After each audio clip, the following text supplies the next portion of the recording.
रात के 12 बज रहे हैं। कॉलेज की पीली बस रत्नागिरी से पुणे की ओर लौट रही है। फाइनल ईयर के स्टूडेंट्स की यह आखिरी ट्रिप है। रास्ता सुनसान और घना है। बस जंगल और पहाड़ी घुमावदार रास्तों से गुजर रही है। चारों ओर सिर्फ पेड़ और अंधेरा है। हवा की हल्की सरसराहट और कभी कभी शाखों का टूटकर गिरना एक अजीब सी बेचैनी पैदा कर रहा है। बस की पिछली सीटों पर अब कोई शोर नहीं है। दिन भर की ट्रिप के बाद सब थके हुए हैं। पिछली एक सीट पर सनी और शीतल साथ बैठे हैं, एक ही हेडफोन में धीमा गाना सुनते हुए। शीतल की आंखें बंद हैं, सनी सीट से सिर टिकाए हुए हैं। कॉलेज ट्रिप की मस्ती अब थकान में बदल चुकी है। सामने वाली सीट पर राहुल चुपचाप बैठा है, सीट से टिके हुए, जैसे किसी भी पल नींद आ जाएगी। खिड़की वाली पीछे की सीट पर मनोज बैठा है। बस पहाड़ी रास्तों पर धीरे धीरे आगे बढ़ रही है। बाहर घना अंधेरा फैल चुका है, सब शांत है। सिर्फ मनोज की आंखें बाहर टिकी हैं और उसके मन में एक अजीब सी बेचैनी जन्म ले रही है। आगे की सीट पर प्रिंसिपल विजय सर बैठे हैं, जो बार बार अपनी घड़ी देख रहे हैं। उनके ठीक पीछे टीचर काजल मैडम बैठी है, जो थोड़ा चिंतित लग रही है क्योंकि सूरज ढल चुका था और वे अभी भी जंगल के बीच में हैं। बस की स्टीयरिंग थामे ड्राइवर रामू मामा के माथे पर पसीने की बूंदें थीं। रामू मामा पिछले 20 सालों से गाड़ियां चला रहे थे, लेकिन आज उनके हाथ कांप रहे थे। तभी विजय सर ने कड़क आवाज में कहा, मामा बस की रफ्तार थोड़ी बढ़ाओ, अंधेरा बहुत हो गया है। रामू मामा ने रियर व्यू मिरर में विजय सर को देखा और दबी आवाज में बोले, साहब यह काली घाटी है, यहाँ रफ्तार नहीं किस्मत काम आती है। दुआ करो बस यहाँ न रुके। पीछे बैठा राहुल, जो स्वभाव से थोड़ा डरपोक था, उसने यह सुन लिया और कहा, मामा तुम ऐसे क्यों बोल रहे हो? तभी एक जोरदार झटका लगा। इंजन ने एक अजीब सी घुरघुराहट की और बस का सन्नाटा चीरते हुए वह खामोश हो गई। हेडलाइट्स बुझ गईं और बस जंगल के बीचों बीच खड़ी हो गई। तभी काजल मैडम ने घबरा कर पूछा, अब क्या हुआ मामा? बस क्यों रोक दी? रामू मामा ने पीछे मुड़कर कहा, लगता है रेडिएटर फट गया। तुम सब लोग बस के अंदर ही रहना। तभी सनी, जो ग्रुप का सबसे निडर लड़का, वो खड़ा हो गया और कहा, अरे मामा हम चेक करते हैं ना, शायद धक्का लगाने से स्टार्ट हो जाए। तभी रामू मामा लगभग चिल्ला पड़े, नहीं, मैंने जो कहा है वही करो, नीचे कोई नहीं उतरेगा। ये कोई आम जंगल नहीं है। उनकी आवाज में ऐसा डर था कि पूरी बस शांत हो गई। रामू बच्चों को डराओ मत, मैं प्रिंसिपल हूँ और मैं कहता हूँ कि हम बाहर जाकर खुली हवा में सांस लेंगे। यहाँ गर्मी से दम घुट रहा है। विजय सर ने दरवाजा खोला और नीचे उतर गए। उनके पीछे पीछे मनोज, सनी, काजल मैडम और राहुल भी उतर गए। शीतल बस के दरवाजे पर ही खड़ी रही। बाहर का माहौल बेहद डरावना था। हवा एकदम रुकी हुई थी। जंगल से झींगुरों की आवाज इतनी तेज थी कि कानों में चुभ रही थी। रामू मामा भी नीचे उतरे। उनके हाथ में एक लोहे की रॉड थी। उन्होंने सबको पास बुलाया और कांपती आवाज में कहा, मेरी बात ध्यान से सुनो। इस जंगल में एक चीज रहती है, छलावा। छलावा मतलब भूत? भूत नहीं, वह बहरूपिया है। वह तुम्हारी आवाज चुरा लेता है। वह तुम्हारे दोस्तों जैसा दिखता है और अगर तुम अकेले हो तो अपने असली रूप में आता है। इसीलिए अंधेरे से कोई तुम्हारा नाम पुकारे या तुम्हारा दोस्त तुम्हें जंगल के अंदर बुलाए तो मत जाना। जब तक तुम उस इंसान को छू न लो, भरोसा मत करना। विजय सर ने हताशा में सिर हिलाया और झुंझलाकर कहा, रामू ये सब बातें बाद में करना, पहले गाड़ी ठीक करो। आधा घंटा बीत गया। नेटवर्क गायब था। मनोज को पेशाब लगी। वह बस से थोड़ी दूर जाने लगा। तभी सनी ने कहा, भाई कहाँ जा रहे हो? मनोज ने कहा, अरे यार जरा हल्का होकर आता हूं, मैंने थोड़ा ज्यादा पानी पी लिया। सनी ने चेतावनी दी। ठीक है, लेकिन ज्यादा दूर मत जाना। हाँ भाई यहीं हूं। 2 मिनट बाद झाड़ियों के पीछे से मनोज की आवाज आई, अरे सनी इधर आ ना यार, देख यहाँ क्या मिला है। सनी आगे जाने ही वाला था कि शीतल ने उसका हाथ पकड़ लिया। तभी सनी ने पूछा, क्या हुआ? अब क्या दिखा इसे? शीतल ने धीरे से कहा, उसकी आवाज में गूंज नहीं है सनी। और मनोज तुझे कभी यार नहीं बोलता, वह तुझे हमेशा ब्रो बोलता है। सनी रुका। उसने ध्यान से सुना। झाड़ियों से फिर आवाज आई, अरे सनी, आना ब्रो, देख क्या मस्त चीज है।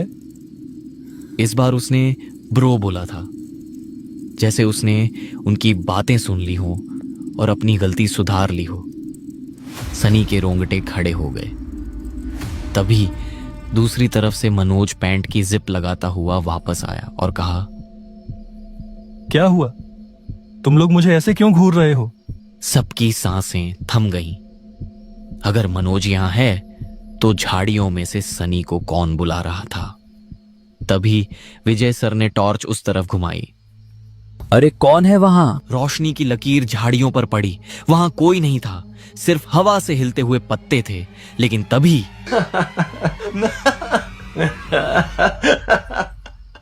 एक हंसी सुनाई दी। वह हंसी बिल्कुल मनोज जैसी थी। तभी विजय सर घबराए हुए कहते हैं, चलो चलो, सब बस में चलो। अब उनका तर्क और विज्ञान अब डर के आगे घुटने टेक रहा था।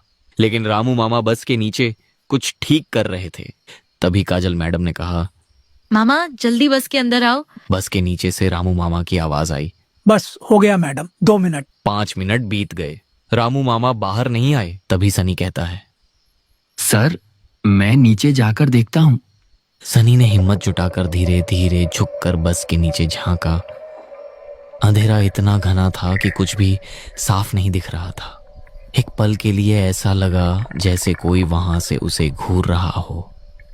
उसका गला सूख गया और लड़खड़ाती आवाज में उसने घबरा कर कहा, सर, यहाँ तो कोई नहीं है। सनी जैसे ही बस में जाता है तभी ड्राइवर की सीट पर रखा रामू मामा का फोन बजा।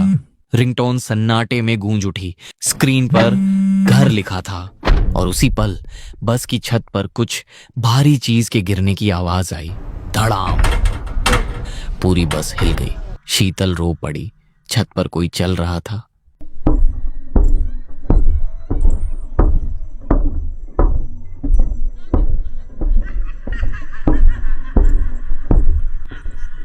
कदम बस के दरवाजे की तरफ बढ़ रहे थे। काजल मैडम ने कांपते हुए पूछा, सर, दरवाजा लॉक है ना? हाँ मैडम, चिंता मत करो, दरवाजा लॉक किया है मैंने। तभी बस के पीछे की कांच पर किसी ने दस्तक दी। सबने मुड़कर देखा। खिड़की के बाहर रामू मामा का चेहरा था। वह मुस्कुरा रहे थे, लेकिन उनकी मुस्कान बहुत चौड़ी थी, इंसान से कहीं ज्यादा चौड़ी। और उनकी आंखें नहीं थीं, वहां सिर्फ अंधेरा था। बाहर खड़े रामू मामा ने विजय सर की आवाज में बोला, दरवाजा खोलो साहब, मुझे अंदर आना है। चेहरा रामू मामा का, लेकिन आवाज विजय सर की है। विजय सर अपनी ही आवाज बाहर से सुनकर सन्न रह गए और बोले, ये क्या है? मेरी आवाज में रामू। खिड़की पर वह खौफनाक चेहरा अभी भी मुस्कुरा रहा था, लेकिन अगले ही पल वह अंधेरे में गायब हो गया। बस के अंदर सन्नाटा छा गया। सिर्फ सबकी भारी सांसें चल रही थीं। सनी ने हांफते हुए कहा, हमें यहाँ से निकलना होगा। राहुल ने घबराए हुए कहा, तू पागल है क्या? बाहर वो चीज घूम रही है। सनी गुस्से में, अबे तो क्या यहाँ अंदर बैठकर मरने का इंतजार करें? और ये बस स्टार्ट नहीं हो रही है। और वो कांच कितनी देर रोक पाएगा उसे? एक पत्थर मारेगा और सब खलास। सबकी नजरें खिड़कियों पर गईं। बस अब सुरक्षित नहीं लग रही थी, बल्कि एक पिंजरे जैसी लग रही थी जिसमें वे फंस गए थे। काजल मैडम ने कांपती आवाज में पूछा, लेकिन सनी, हम जाएंगे कहाँ? इस वक्त हम जंगल के बीच में फंसे हैं। मैंने आते वक्त एक बोर्ड देखा था, फॉरेस्ट गेस्ट हाउस मुश्किल से 100 मीटर दूर है। वहां कम से कम ईंट पत्थर की दीवारें होंगी और शायद कोई फोन भी मिल जाए। यहाँ खुले में रहना बेवकूफी है। विजय सर ने पसीना पोंछा और कहा, सनी ठीक कह रहा है। यहां बैठे रहे तो वो हमें एक एक करके शिकार बनाएगा। फैसला हो गया, भागना ही एक रास्ता है। सब लोग एक दूसरे का हाथ पकड़ लो। चेन टूटनी नहीं चाहिए, चाहे कुछ भी हो जाए, कोई भी हाथ मत छोड़ना। इतना कहकर वे बस से नीचे उतरे। तभी अचानक बाहर इतना घना कोहरा छा गया था कि सामने खड़ा आदमी भी साफ दिखाई नहीं दे रहा था। विजय सर बोले, भागो। और उसी पल सब कुछ बेकाबू हो गया। वे ऐसे भागने लगे कि किसी ने पीछे मुड़कर देखने की हिम्मत तक नहीं की। कदम बस आगे बढ़ते जा रहे थे जैसे किसी अनदेखे डर ने उन्हें धकेल दिया हो। चारों तरफ कोहरा इतना घना था कि ऐसा लग रहा था मानो वे धुएं के बादलों के बीच दौड़ रहे हों। दिशाएं खो चुकी थीं, रास्ते धुंध में घुल गए थे। दौड़ते दौड़ते शीतल का संतुलन बिगड़ गया। उसकी उंगलियों की पकड़ ढीली पड़ी और उसी पल राहुल का हाथ उसके हाथ से छूट गया। राहुल संभल भी नहीं पाया। वह रास्ते के किनारे से फिसला और एक खाई जैसी ढलान पर जा गिरा।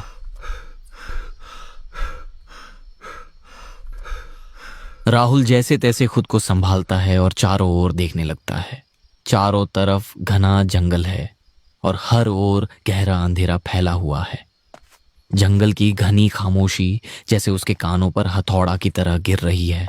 राहुल के कदम लड़खड़ा रहे हैं, सांसें तेज हो चुकी हैं। हर कदम के साथ उसे लग रहा है कि कोई उसके बिल्कुल पीछे चल रहा है।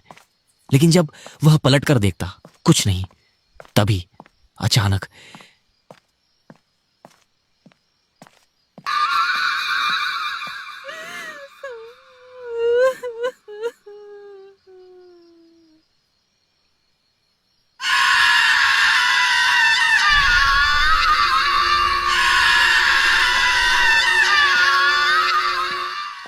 कहीं पास से रोने की आवाज आई, धीमी, टूटी हुई, जैसे कोई बहुत दर्द में हो लेकिन चीख भी ना पा रहा हो। राहुल वहीं रुक गया। उसके पैर जमीन में गड़ गए। दिल इतनी जोर से धड़क रहा था कि उसे लगा अब फट जाएगा। कांपते होंठों से उसने हिम्मत जुटाई और बोला, कौन है? कोई है क्या? कोई जवाब नहीं, बस सन्नाटा और झींगुरों की तेज आवाज जो अब पहले से ज्यादा डरावनी लग रही है। राहुल ने सूखा गला निगला और आगे बढ़ने लगा। हर कदम जैसे किसी अनदेखे खतरे की तरफ जा रहा हो।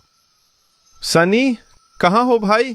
मुझे बचा लो। उसकी आवाज जंगल में गूंजकर वापस उसी पर गिर पड़ी, लेकिन जवाब कुछ भी नहीं। तभी उसे अपने ठीक ऊपर पेड़ के पत्तों में सरसराहट सुनाई दी, जैसे कोई भारी चीज एक डाल से दूसरी डाल पर कूदी हो। राहुल का दिल जोर से धड़का। उसने डरते डरते अपनी नजरें ऊपर की ओर घुमाई और जो उसने देखा उससे उसका खून जम गया। जमीन से करीब 20 फीट ऊपर एक मोटी काली डाल पर एक औरत बैठी है। उसने सुर्ख लाल रंग की साड़ी पहन रखी थी, लाल साड़ी पहने हुए, सिर पूरी तरह पल्लू से ढका हुआ। हवा चल रही थी, पत्ते हिल रहे हैं, लेकिन वो परछाई बिल्कुल नहीं हिली। राहुल की रूह कांप उठी। उसके मुंह से ऐसी चीख निकली कि पूरी घाटी गूंज उठी। वही चीख दूर भाग रहे सनी, विजय सर, काजोल मैडम, शीतल और मनोज तक पहुंची। ये तो राहुल की आवाज है। सनी, सुबह होने तक हम कुछ नहीं कर सकते। फॉरेस्ट गेस्ट हाउस तो आ ही गया है। चलो गेस्ट हाउस चलते हैं और सुबह का इंतजार करते हैं।